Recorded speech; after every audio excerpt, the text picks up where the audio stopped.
Abra sua Bíblia, Eclesiastes capítulo 9, versículo 12. Preste atenção nessa porção. Amém? Que também o homem, preste atenção, que também o homem não sabe o seu tempo, assim como os peixes que se pescam com a rede maligna, e como os passarinhos que se prendem com um laço, assim se enlaçam também os filhos dos homens no mau tempo, quando cai de repente sobre eles. Diga comigo, todo mundo já passou, passa ou passará pelo mau tempo. Aleluia! Parece que não tem nada a ver, mas eu quero bater um papo sobre essa questão que eu comecei a falar no início do culto. O que você está disposto a ofertar? Pergunte para a pessoa que está do teu lado aí, olha para esse crente, olha para ele aí e diga, pergunte para ele, o que você está disposto a ofertar? Eu coloquei uma frase nesse meu breve comentário e a frase é: toda oferta é agradável quando ela me tira da zona de conforto. Então diga comigo, Marquinhos, toda oferta é agradável quando ela me tira da zona de conforto. Eu fiz questão de separar esse versículo, porque esse versículo fala sobre as coisas que nos atravessam, as coisas que nos assaltam inesperadamente. Eu lembro que alguns anos atrás eu estava dando aula lá em São João de Meriti. Não tem muito tempo, não. Deve ter uns 7, 8 anos. Eu estava dando aula numa instituição lá em São João de Meriti. Então, toda sexta-feira eu tinha que pegar a Dutra, bendito seja Deus. E me aconteceram duas situações nesses dias que eu dava aula lá em São João de Meriti. Eu lembro que uma vez eu estava entrando na Avenida Brasil, aqui em Bangu, estava entrando na Avenida Brasil, e eu não sou aquele tipo de crente que eu só falo em línguas espirituais no culto. Eu não sou aquele tipo de crente que só falo em línguas quando eu vou entregar uma profecia. Não, meu irmão, estou no culto não, estou no carro, cantando, adorando, e eu estou falando em línguas, Magno. Louvado seja Deus.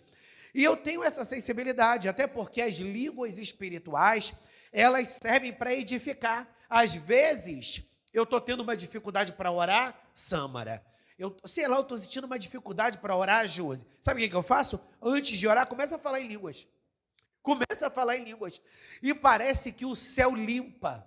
Aleluia! E eu consigo entrar na vibe da oração. E rapidinho. Eu entrei na Avenida Brasil e eu comecei a sentir uma vontade muito grande de falar em línguas. E eu comecei a falar.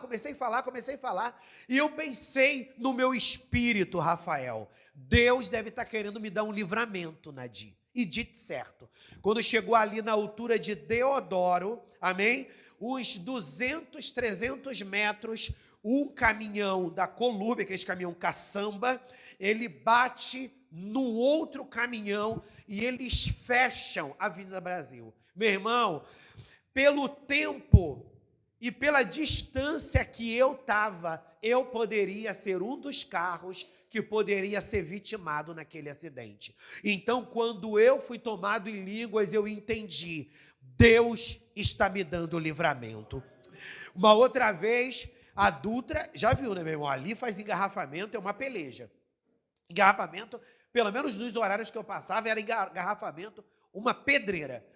E outra situação também, Deus me tomou e eu comecei a falar em línguas, e eu comecei a fluir no Espírito, e daqui a pouco eu entrei naquele engarrafamento, e ficou aquele volume de carros, porque às vezes você está no engarrafamento, a velocidade é diminuída, mas você vai seguindo aquele fluxo. E tem hora que você entra no engarrafamento, meu irmão, que você para. E o engarrafamento estava tão punk que a gente parava, andava. Parava um tempo, andava. Daqui a pouco, o que aconteceu? Um um assalto coletivo na Dutra. Um arrastão. Era essa a palavra que eu queria falar, mas não veio à cabeça. Um arrastão.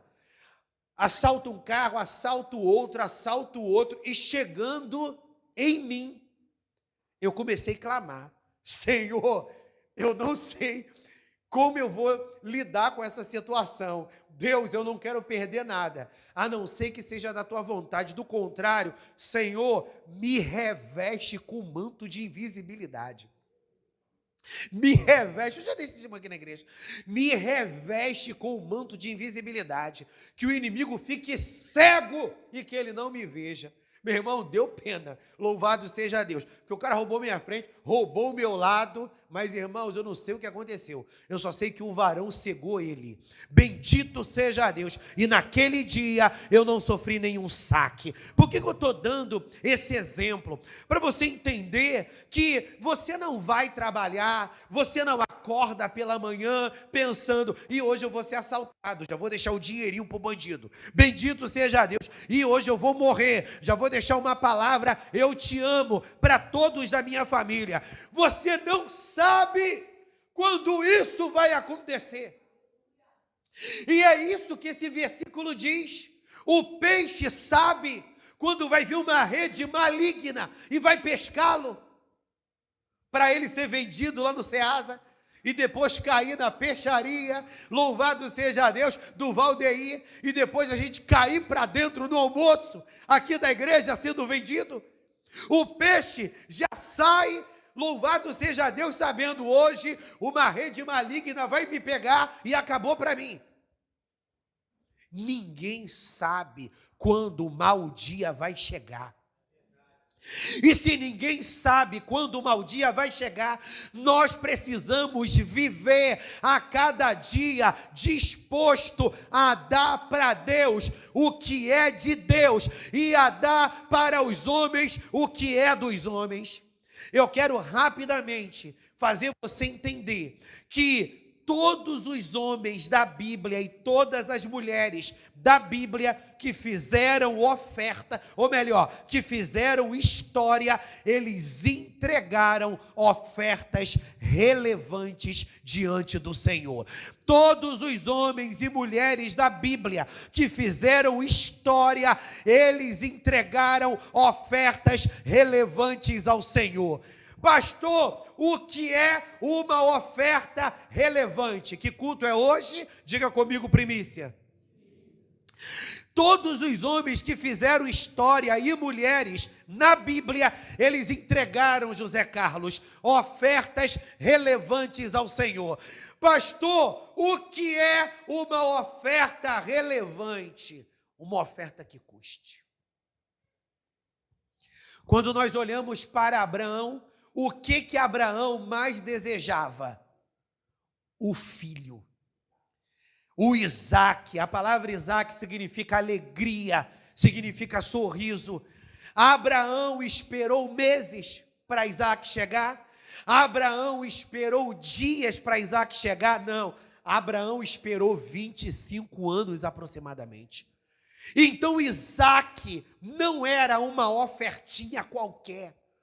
Isaac era um presentão que Deus entregou para ele.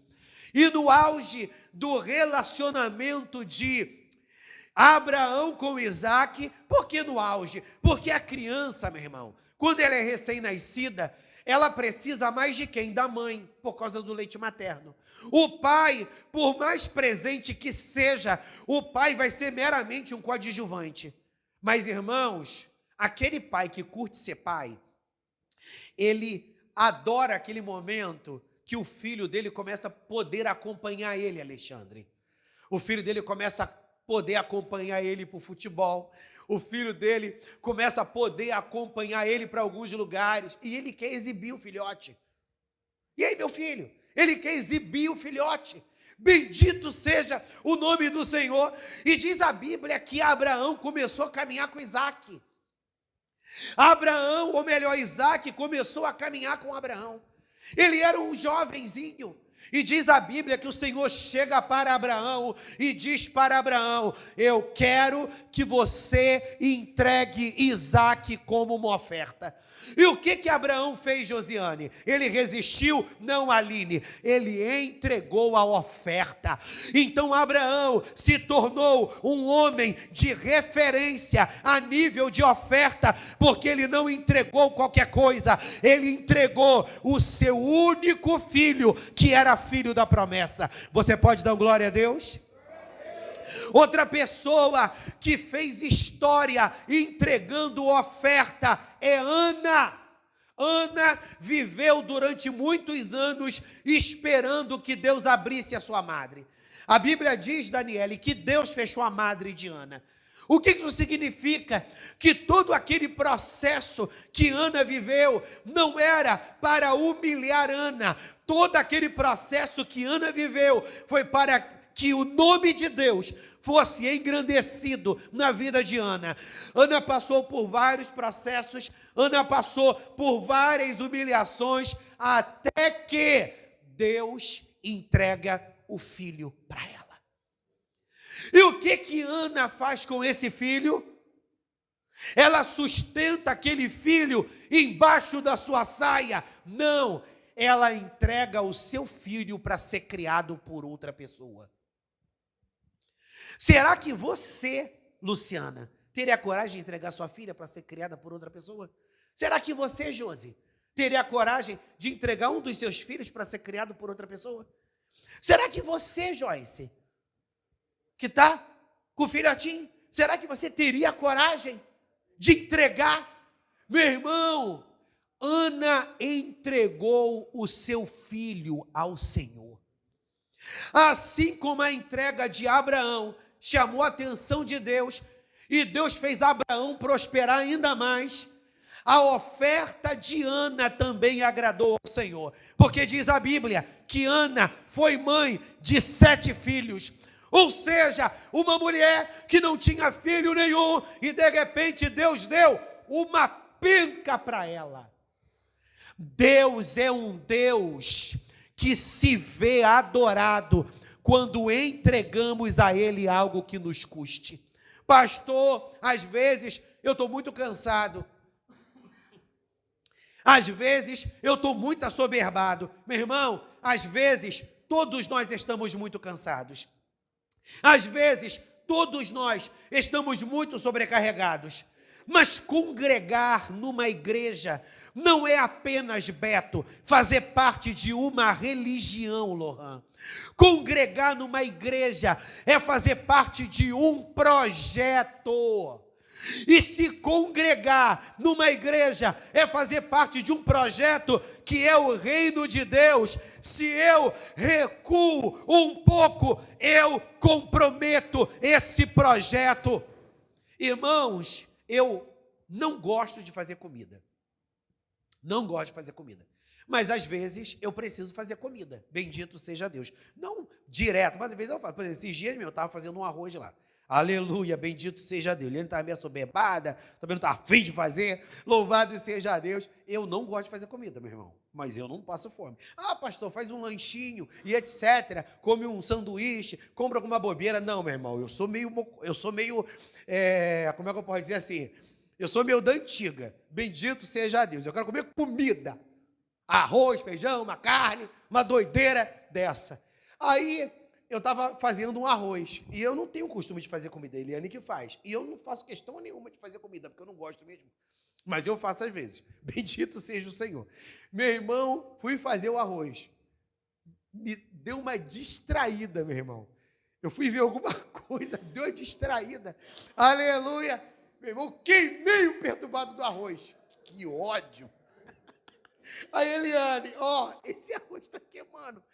Corri desesperadamente. Quando eu fui ver, queimou o arroz.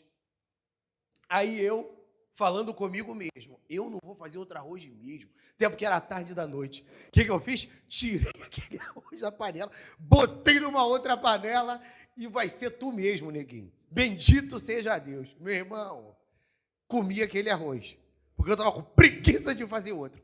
Mas, irmãos, a qualidade não era a mesma. Por que a qualidade não era a mesma, meu? Porque eu me distraí.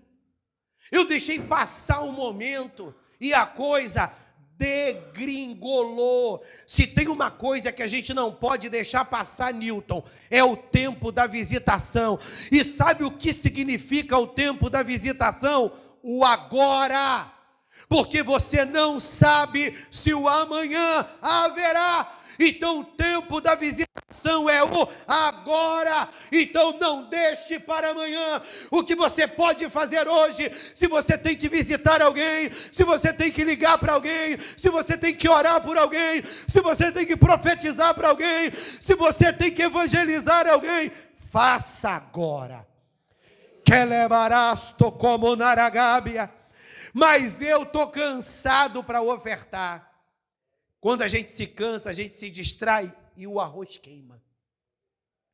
O arroz queimar pode representar uma pessoa morrendo, pode representar uma pessoa se desviando, pode representar alguma coisa deixando de acontecer quando Deus confiou aquilo a você. Ah, pastor, mas viver assim é muito neurótico.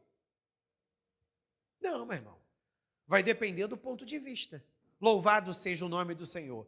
Eu não sou um homem neurótico, mas eu entendo que a vida que Deus me deu é para ser vivida a gosto de Deus. A vida que Deus me deu foi para eu viver a gosto de Deus. E viver a gosto de Deus é eu fazer menos o que eu gosto e fazer mais o que Deus quer que eu faça.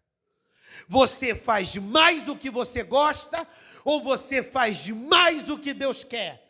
Você precisa hoje entender que viver a gosto de Deus é fazer menos o que você gosta e mais o que Deus quer.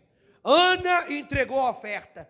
Outro camarada que entrou para a história, Paulo. Pastor, a história não fala que Paulo teve filhos, mas Paulo estudou a vida toda para ser um grande intelectual. Diz a Bíblia que Paulo, ele tinha cidadania romana, Paulo tinha várias cidadanias, e você acha que Paulo conquistou essas cidadanias como, meu irmão?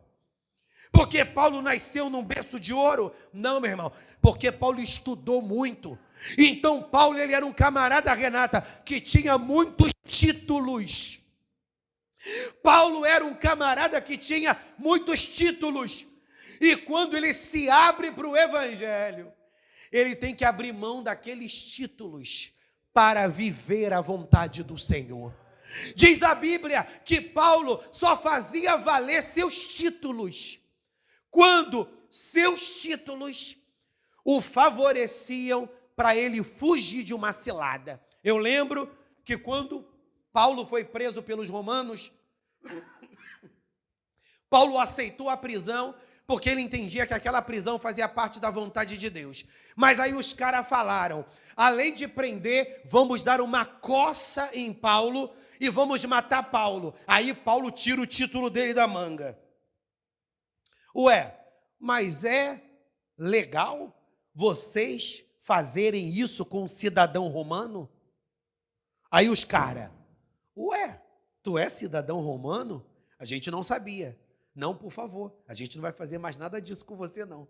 E eles recuaram. Então o que Paulo entregou? Os seus títulos. Porque diz a Bíblia que de perseguidor ele passou a ser perseguido. E ele poderia se valer em todo o momento da sua autoridade. Mas ele entendeu que ele havia deixado de viver para ele mesmo, para viver para Deus. E viver para Deus não é eu gosto disso, eu não gosto daquilo. Viver para Deus é eu quero morrer para mim mesmo e eu quero fazer a tua vontade.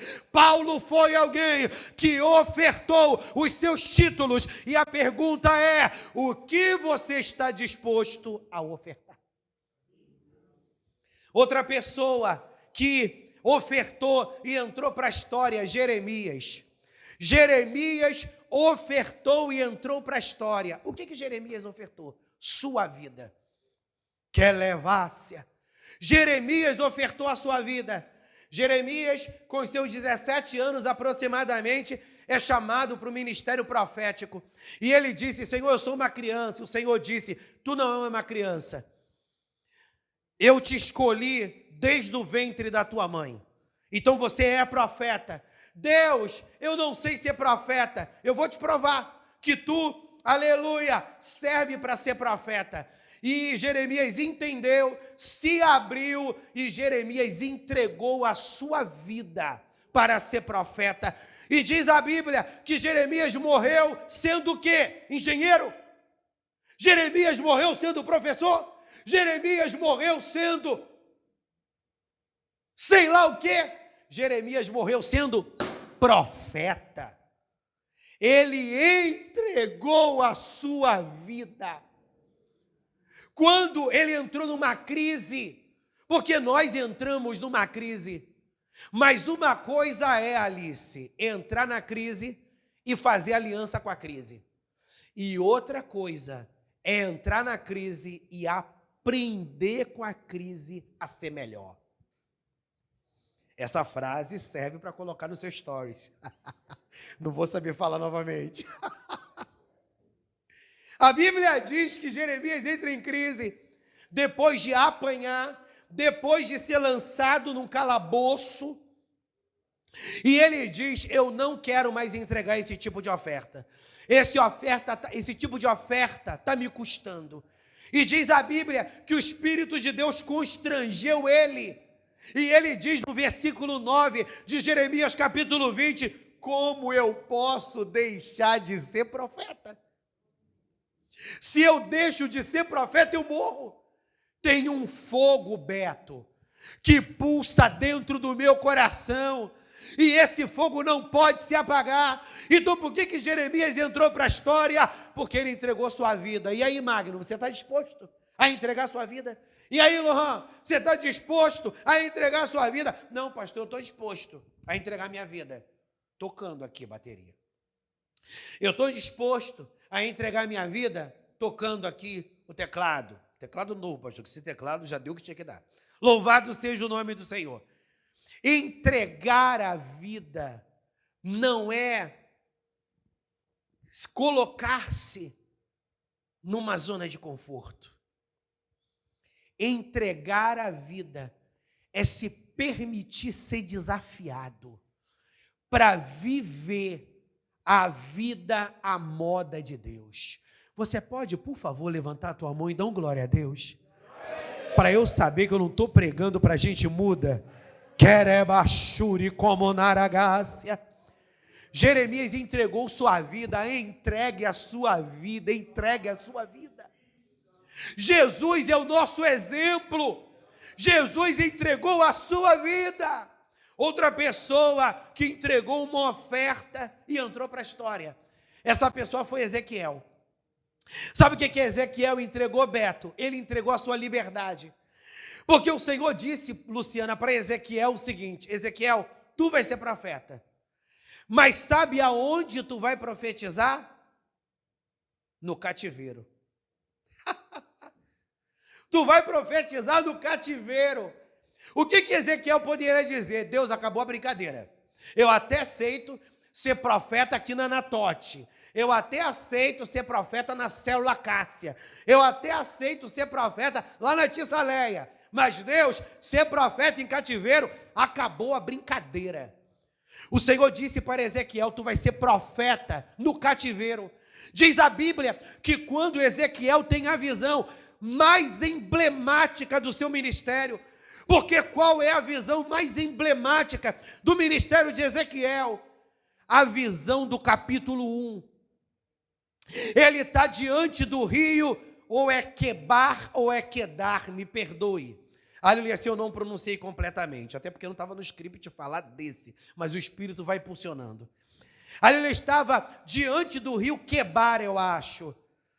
E quando ele estava diante do rio Quebar, ele não estava na sua casa de praia, na sua casa de veraneio. Sabe onde ele estava? Preso Ele estava numa cidade que ele não queria estar. Ele estava diante de um povo que ele não queria estar. Mas o Senhor disse: tu vais ser profeta com a tua vida. Tu vai inspirar as pessoas sofrendo. Tu vai inspirar as pessoas perdendo. Tu vai inspirar as pessoas passando pelos processos. E eu vou usar a tua oferta para incitar no povo o que é de verdade, entregar o que custa. Você está disposto a ofertar? Aleluia! Você está disposto a ofertar o quê? Porque se você oferta uma oferta chifrinho, você não vai fazer a história. A oferta de Jesus foi tão impactante, Joyce, que a oferta de Jesus dividiu a história. Antes de Jesus e depois de Jesus, porque a oferta dele, meu irmão, foi a oferta. Pastor, eu não estou preparado para ser Abraão, eu não estou preparado para ser Ana, eu não estou preparado para ser Paulo. Jeremias, Deus me livre. Ezequiel, o sangue de Jesus tem poder. Legal. Você não está preparado para ser nenhum deles, mas você está preparado para ser quem, então? Você está preparado para ser quem? Eu não sei. Uma pessoa recém-chegada na igreja dizer: eu não sei o que eu tenho que entregar ao Senhor. Eu até entendo. Agora você, meu irmão, que já está no pós-doutorado de igreja, porque se você faz uma faculdade de 3 anos,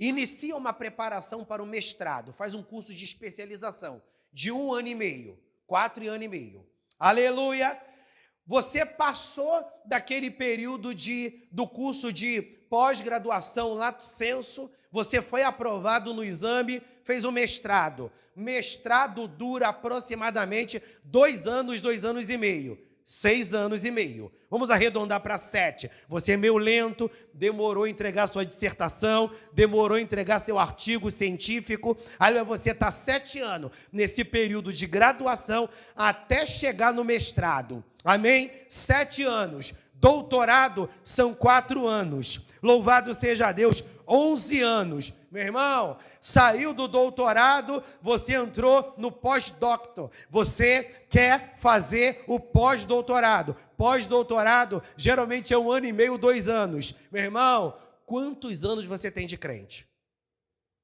Tenho 10, tenho 28, tenho 30, tenho 15. Meu irmão, já dava para você ter feito uns 4, 5 doutorados.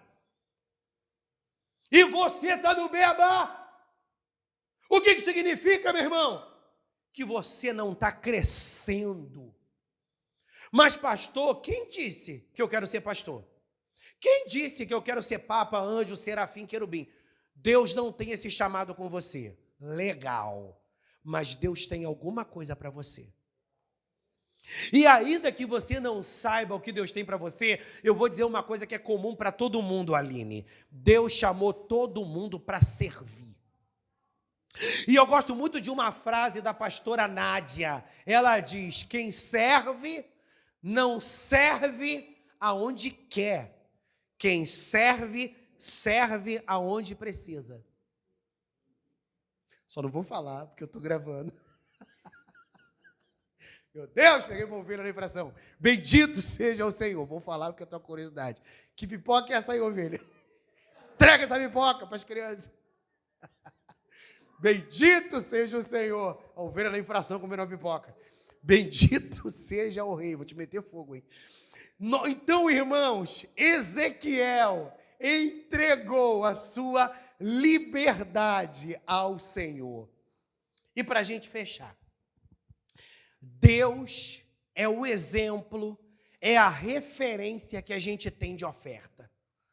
Deus, ele entregou para nós o quê? Seu único filho. Então Deus não entregou um dos muitos filhos que ele tinha. Deus entregou o seu único filho. E diz a Bíblia que essa oferta salvou a humanidade.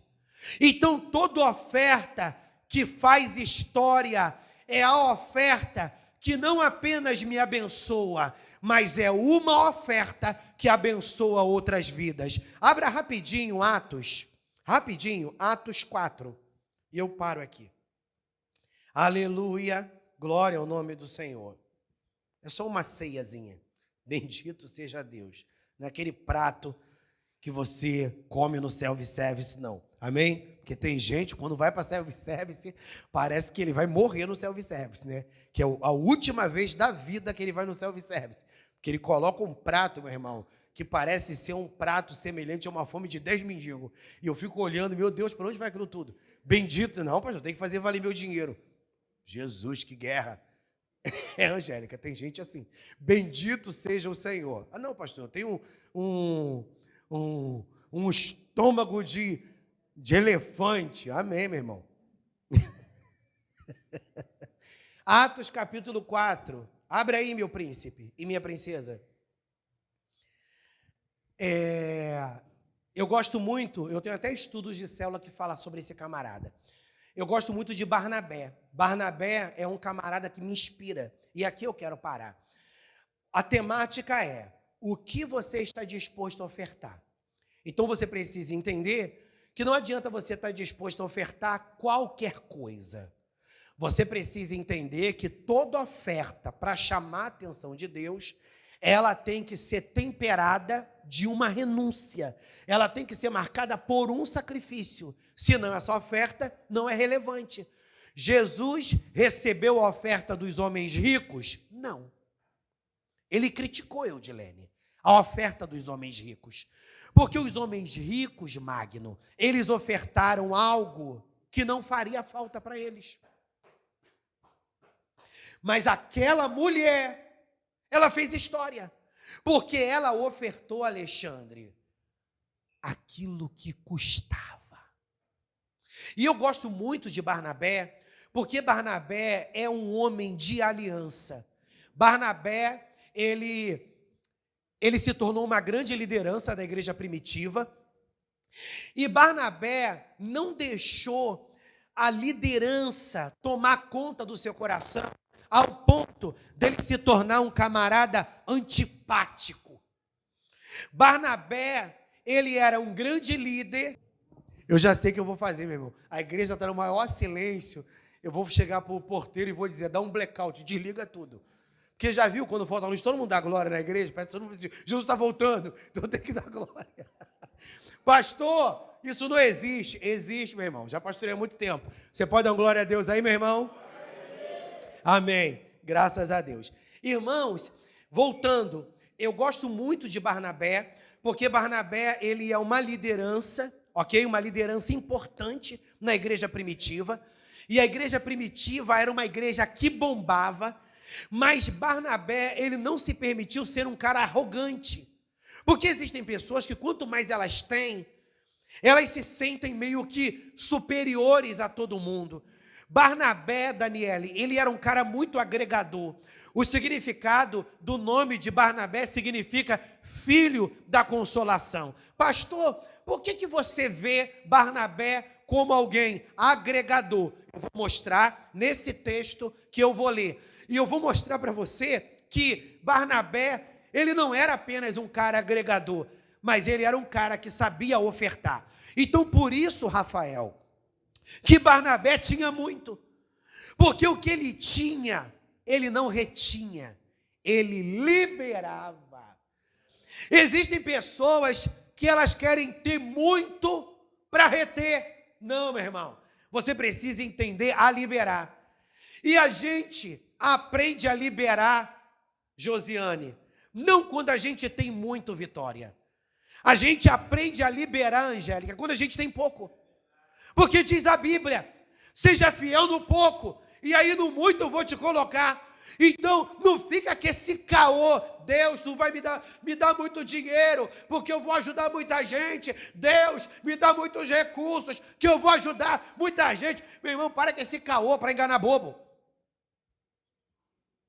Divide o que você tem.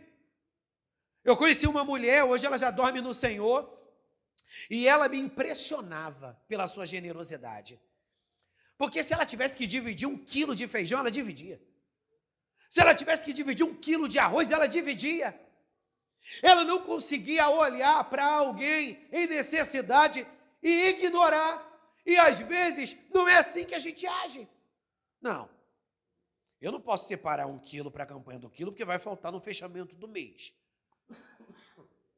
Eu não posso separar um café, porque vai faltar para a minha creche. Ou seja, ele não caminha pela fé. Eu não estou te convidando a ser intransigente, não, meu irmão. Mas eu estou te convidando a viver a fé que você prega, que você canta e que você diz experimentar. E Barnabé, ele era agregador, por quê? Porque Saulo, ele foi rejeitado quando ele se converteu. Quando Saulo se converteu, ele foi rejeitado. Então Saulo, Nadir, ficou lá na igreja, isolado como um patinho feio. Porque todo mundo olhava para Saulo, Rafael, e lembrava do passado de Saulo. Ele matava, ele era arrogante, ele era isso, ele era aquilo, ele era colar. Eu não quero andar com esse perturbado, não. E Barnabé, ele era um homem de visão, ele era líder, e ele percebeu a grande obra que Deus tinha na vida de Saulo. E o que Barnabé fez? Pegou Saulo e levou Saulo para a presença dos apóstolos. E Barnabé deixou claro, isso aqui é Saulo, irmão Saulo, Deus tem uma grande obra na vida dele, vamos ajudar Saulo a crescer no ministério. E diz a Bíblia que Barnabé, ele se tornou líder de Saulo. E o que aconteceu depois? Saulo cresceu depois de 3 anos, sendo discipulado, participando do seminário teológico. Diz a Bíblia, em Atos dos Apóstolos, capítulo 13, versículo 1 em diante, o Senhor diz para os apóstolos: separem Paulo e Barnabé, porque é tempo deles irem para o campo missionário. Ou seja, Barnabé era discipulador de Paulo e depois Paulo virou companheiro de Barnabé na obra missionária. Eu quero que você seja como Barnabé, meu irmão. E vamos fechar. Atos 4, versículo 35. Olha o que diz aqui, para você ver como Barnabé, ele era alguém que tinha o seu coração liberal. Tangedor, pega essa guitarra, se coloca de pé, igreja, que a gente vai terminar agora. Atos dos Apóstolos, capítulo 4, versículo 35. Olha o que diz. Olha aí, meu irmão. E repartia-se a cada um segundo a necessidade que cada um tinha. Então José, que era Barnabé, cognominado pelos apóstolos Barnabé, levita, natural de Chipre, possuindo uma herdade, olha o que Barnabé fez, vendeu-a e trouxe o preço e o depositou aos pés dos apóstolos. Ou seja, Barnabé, Beto, conectado aí ao ofertório, em nome de Jesus. Barnabé, ele era alguém que sabia o valor de uma oferta. Barnabé, nada contra, e eu não estou querendo depreciar ninguém. Barnabé, ele não vendeu um biongo lá no pico do morro da favela W e entregou uma oferta. Amém, meu irmão? Ele não pegou lá uma casa que foi feita perto de um valão, vendeu como se fosse dele, entregou uma oferta, que tem um maluco aí, né, meu irmão? Invade uma mata aí, faz uma casa lá de madeira, isso aqui é meu, tá? Louvado seja a Deus, vou vender. Não. Barnabé, ele vendeu uma propriedade, uma boa propriedade. E sabe o que ele fez, Magno? Ele pegou aquele valor, Luciana, e entregou como oferta. Eu quero encerrar essa pequena preleção te fazendo essa pergunta: o que você está disposto a ofertar? Não adianta você querer, eu estou ofertando o meu canto, eu estou ofertando minha habilidade para pregar, eu estou ofertando meu dízimo. Aí ele coloca, até grita, meu dízimo. Como se só aquilo fosse o que Deus queria dele. Deus te convida nessa noite a sair dessa zona de conforto. Feche os seus olhos. Narábia, eminabasturi keminarabaio, nerebashuri kelebarácia, emineremanchore biarasui elebaraio, emineremanchoi arabarácia, elimanchubias tocorebias, eremanchore baraio. Meu irmão, comece a conversar com Deus aí, meu irmão. Veja esse olho de coruja e comece a clamar: Deus, tira essa miséria da minha vida. Eu dou tão pouco e eu quero tanto do Senhor. Eu devolvo tão pouco e eu quero tanto do Senhor. Olha aí, Deus, a minha lista de pedidos: salva meu marido, salva meu filho. Eu quero ficar rico, hein? Então quer dizer que você vai ser aquele tipo de servo pidão. Deus conhece o teu coração, meu irmão. Deus não vai honrar aquele que não sabe honrar. Deus não vai exaltar aquele que não sabe exaltar. Oh, meu irmão, como o peixe, ele não sabe quando vai cair naquela rede maligna. Como nenhum homem vivente sabe qual vai ser o dia da sua morte. Nem eu e nem você sabemos o que ocorrerá amanhã. Então, meu irmão, deixa de ser religioso. Assume um compromisso hoje. Ah, Deus, tu está querendo me tirar da zona de conforto. Tu está querendo me tirar desse sofá. Tu está querendo me tirar dessa cama. Tu está querendo que eu durma um pouco menos. Tu está querendo que eu cuide um pouco menos da casa. Porque tu vai morrer, meu irmão. E vai ficar tudo para ir. Eu faço faxina hoje. Eu faço faxina amanhã. Eu faço faxina depois de amanhã. Para de ser louco, meu irmão. Vai viver a vida. Nerei orebias. Não, pastor. Eu preciso trabalhar. Eu preciso trabalhar. Eu preciso trabalhar. Eu preciso trabalhar, legal. Mas você vai viver somente para o trabalho. Ei, oi, arabarás.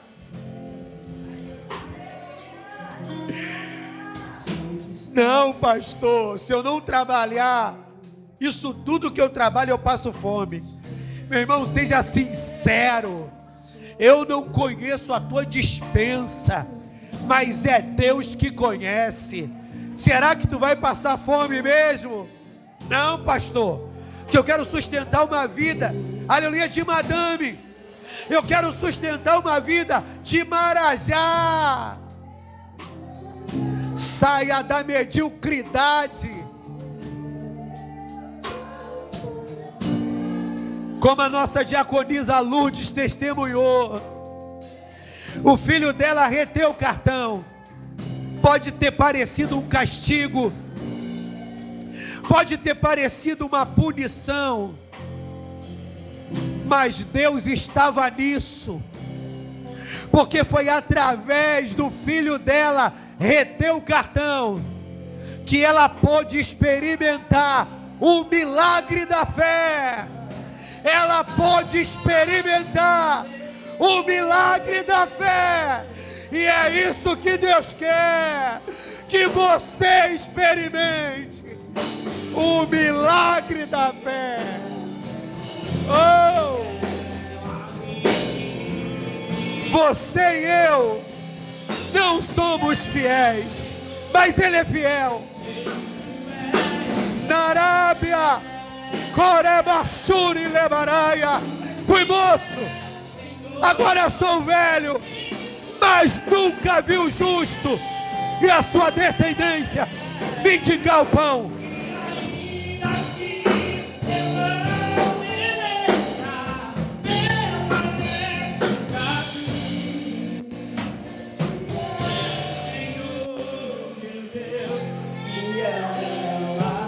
Na Arábia, Elebasturi Nemanaio. Senhor, joga por terra esse Satanás que está fazendo esse cara não enxergar a visão. Joga por terra esse Satanás que está impedindo essa mulher de enxergar a visão. Pastor, o que é a visão? É o propósito que Deus tem para a sua vida. Abraão nasceu e já fazia parte da pauta de Deus desafiar Abraão para entregar o Isaac. Ana casou e já fazia parte da pauta de Deus que Ana entregasse Samuel. Jeremias nasceu e já fazia parte da pauta ele entregar a vida. Ezequiel foi chamado para ser profeta e já fazia a pauta do projeto de Deus ele ofertar a sua liberdade. Paulo se converteu e já fazia parte do projeto de Deus ele entregar seus títulos. Deus, como diz o evangelista João, o cordeiro que foi morto desde a fundação dos séculos. Sabe o que significa? Que já fazia parte da agenda de Deus o seu único filho ser entregue como uma oferta. A sua vida, meu irmão, não é conduzida por um vento qualquer. As coisas que acontecem na sua vida não são obra do acaso. Você está aqui hoje, não foi porque você escolheu estar. Já estava na agenda, já estava no script. E hoje Deus te confronta, mulher. Hoje Deus te confronta, homem. Hoje Deus te confronta, louvor. Hoje Deus te confronta, ministério. Que tipo de oferta você está disposto a entregar?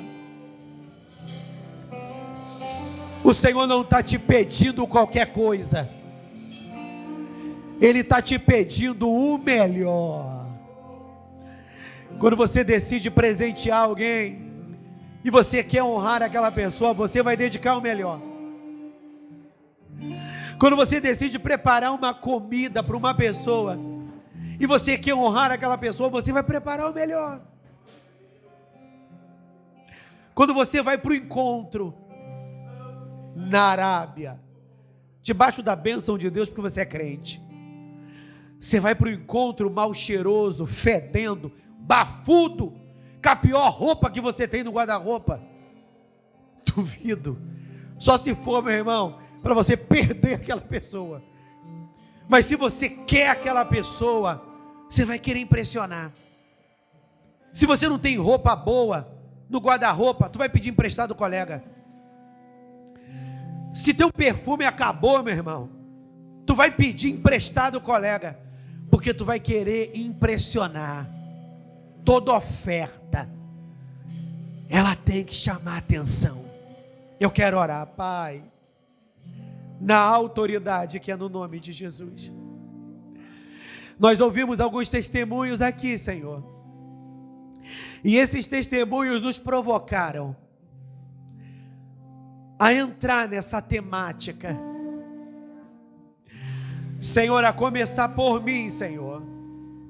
Eu não quero te ofertar qualquer coisa, eu não quero te ofertar o que sobrou, eu não quero te ofertar o que não vai me fazer falta, eu não quero te ofertar aquilo que eu já estou acostumado a ofertar. Eu quero te ofertar o melhor, como Abraão, como Ana, como Paulo, como Jeremias, como Ezequiel, entregou o melhor, Senhor. Trabalha no coração desse homem, que ele entregue os melhores anos da sua vida ao Senhor. Trabalha no coração dessa mulher, para que ela entregue o seu melhor tempo ao Senhor. Trabalha no coração desse moço, dessa moça. Trabalha no coração desse obreiro, que talvez vive o tempo todo reclamando. Vive o tempo todo reclamando. Senhor, leva ele a entender, Senhor, que isso não é oferta. Isso é lixo. E o Senhor não merece lixo. O Senhor não merece lixo. O Senhor é merecedor de toda honra, toda glória, todo louvor, todo tributo, toda exaltação, toda euforia.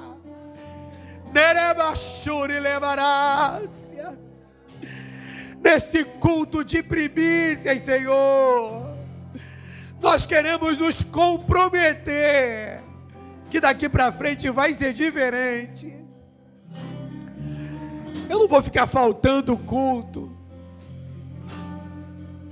eu não vou ficar deixando de fazer a obra e me fazendo valer das minhas desculpinhas, que o pastor pode entender, que o meu líder de célula pode entender, mas o Senhor de fato sabe o que está acontecendo. Joga por terra esse demônio que tem amarrado esse homem, que tem amarrado essa mulher nessa cama, nesse sofá, diante dessa televisão, diante desse telefone, desse smartphone. Na Arábia, joga por terra esses deuses, quebra esses altares diante das nossas vidas, e que só haja um altar ao Rei da Glória, que só haja um altar ao Rei da Glória. Nós queremos devolver nessa noite toda a glória que é devida ao Senhor, toda a glória que é devida ao Senhor. Nós queremos devolver. Devolve a tua glória ao Senhor, meu irmão. Adorem ao Senhor. Devolve a tua alegria. Devolve a tua alegria. Vamos encerrar esse culto em adoração.